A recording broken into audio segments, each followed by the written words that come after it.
As we found out through our investigation, Jacinto walking out of the Bibb County Jail should have been made more difficult. It's no surprise that the first night of Star Wars brings out a crowd this large. They are going to be increasing patrol here at Wellston Trail. I've spoken to a few people who say that they are going to be packing a little more protection. Not only was he able to see personal information about her, but when she dug through her computer, she found his. This is their last hope, their final hope in trying to save her life. And behind me, these protesters, over 100 of them, are still here. A pair of Byron business owners are frustrated by the response to the rising waters. People on Monroe Street say they're taking more precautions, including this business that says if someone suspicious tries to enter, they wouldn't be able to come through. She is on this Coliseum cutout board with me, and actually we're going to take this down. I've seen many people earlier walk through there, get their numbers, and walk out with a ticket and a smile. Frank, Lori, Wade McCord's people have campaigned through the day. I have to grab one for myself because, oh my gosh, it gets no better than this. So if you don't have any business coming out here, don't come out here. This casket, these signs, they all send a clear message. If I catch somebody up on my property messing with my things, then I'll take things into my own hand. Daryl Smith is fed up with thieves snooping around the land he farms and camps on. In August, trespassers took off with nearly $10,000 worth of his stuff, including guns. They cut the locks and cut the hinges that was on the lock. In September, thieves returned again, and Smith vowed it would be the last time he got violated. So he began preparing for the next burglar's burial. Yes, I actually went to the casket store in Macon, Georgia, and bought one. The $800 he spent on his unique security device, he says, has paid off. I haven't had anybody else come out here since then. Smith says several people have tried reporting him to the sheriff's office, but as long as there isn't a dead body inside the casket, what he's doing is legal. Defending myself and my family property. He's not just depending on the casket keeping intruders away. He's installed surveillance cameras and now building a more secure storage unit. And though police have not arrested the burglars, Smith says he's still on the hunt. And when he finds them, I'm going to prosecute him to the fullest extent of the law. This is very bad. That's the only way to describe what officials dealt with Thursday evening. Dead chickens in the yard and in cages, some evidently lifeless for a while. They're almost stuck to the cages. This is not something that has occurred within a day or so. Sonia Adams says Animal Control received a call from an anonymous tipster. They arrived to coops filled with dead and living chickens. When they got inside the home, things got worse. Well, there's human feces in there.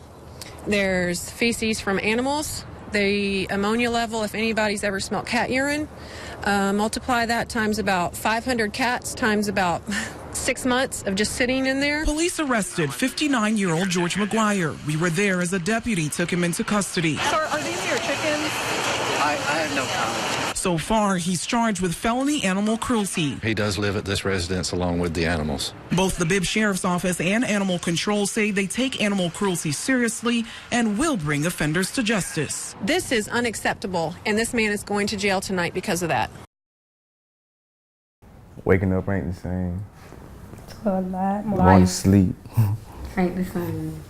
Basically, like every day I just feel like something missing. 1 year later, and her children say it seems like Bridget Flowers' death just happened yesterday. Lost and confused, they are still seeking answers. I just want to know why. Flowers' oldest daughter, Tierra Moore, has recited that same question every day since the night she says Jacinto Flowers shot and killed her mother. Moore says she saw it all happen. She said she, her mother, and several others were sitting in a minivan when Jacinto approached, looking upset. So as he started to walk off, he just reached his hand in the car and just shot. And when he shot, my mom instantly fell over. Tierra had told me, said, Grandmother, when my mama looked at me, I said, well, she was gone then. Despite paramedics' attempts to save her, Bridget was already dead. Her mother, Vanessa Lavender, says she warned her. I said, Bridget, please stay away from him. And she said, Mom, I'm not afraid of Jacinto. I said, but he left you dead, and he knocked you out and left you dead in Walmart. So you know he's coming back. Just days before, Jacinto Flowers was arrested on assault charges against Bridget at the Gray Highway Walmart.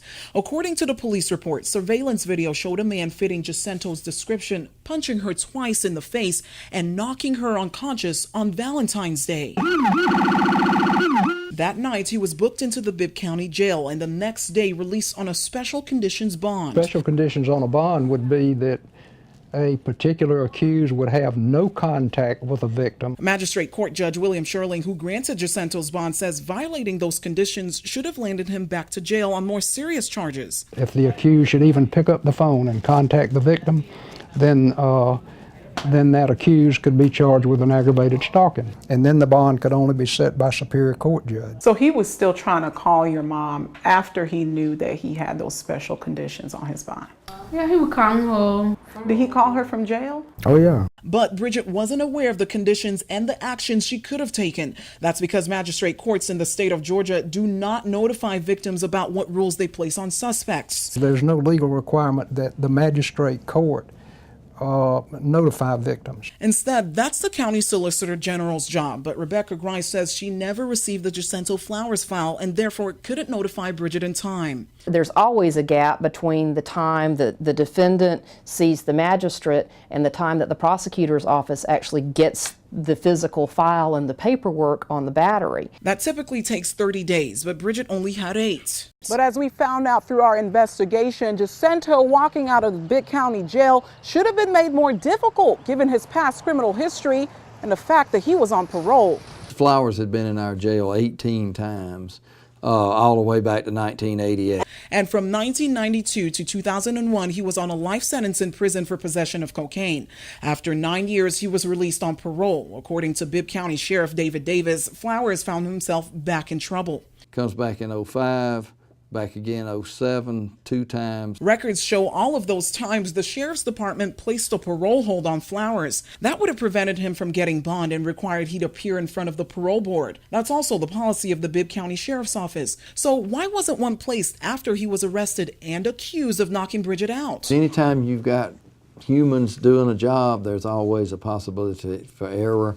Davis admits his department made a mistake and never placed the hold. We contacted the Georgia State Board of Pardons and Paroles about what would have happened if the Sheriff's Department followed procedures.